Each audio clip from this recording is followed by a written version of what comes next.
This is Getting On With Life, Biblical Wisdom for Successful Christian Living. I'm Chris Field, and this lesson is titled, Beware the Rituals. In the past 2 days, I had 2 conversations about ritual, one for and one against.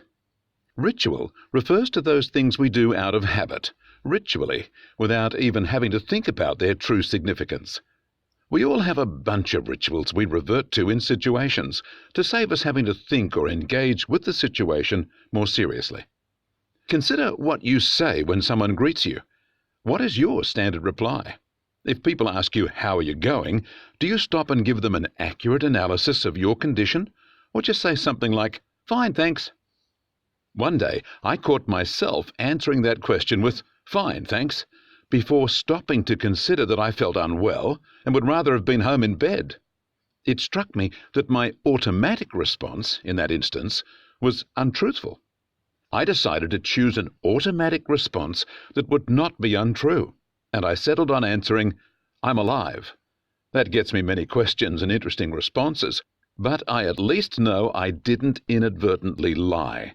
As long as I can say it, that statement is probably true. Sadly, we may have many automatic, ritualistic responses in our closer connections that keep us from the more meaningful connection we should be building.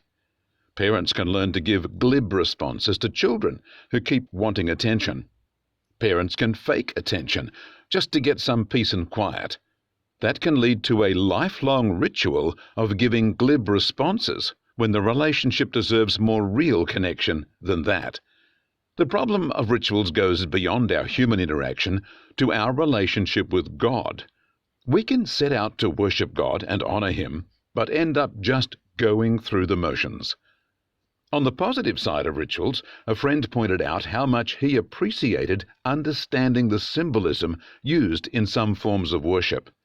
He found that knowledge enriching and aiding his worship. On the negative side of rituals, a friend regretted that he often went through the motions at church but failed to really connect with God, being distracted with his own thoughts and interests. Jesus challenged the religious leaders of his day about their empty rituals, including their enlarged demonstration of piety, such as long prayers or oversized worship items, that's phylacteries, prescribed by God to Moses. Note Matthew chapter 23, verse 5. All their works are done to impress men. They have oversized phylacteries and enlarged the borders of their garments. And in Matthew 23, verse 14, Jesus says, "Woe to you, scribes and Pharisees, hypocrites! For you devour widows' houses, and for a pretense make long prayer. Therefore you will receive the greater damnation." Jesus warned us not to get caught up in long prayers, hoping our extended ritual will get us a better hearing from God. In Matthew 6, verse 7, Jesus says, "When you pray, don't use vain repetitions like the heathen do, for they think they will be heard for their long praying." Many Christians respond to a prompting to connect with God better, such as by more prayer, Bible reading, attending church services or prayer meetings, and so on. That's great. But for many, over time, this becomes mere ritual. They are not engaging with the process, but simply doing it ritualistically.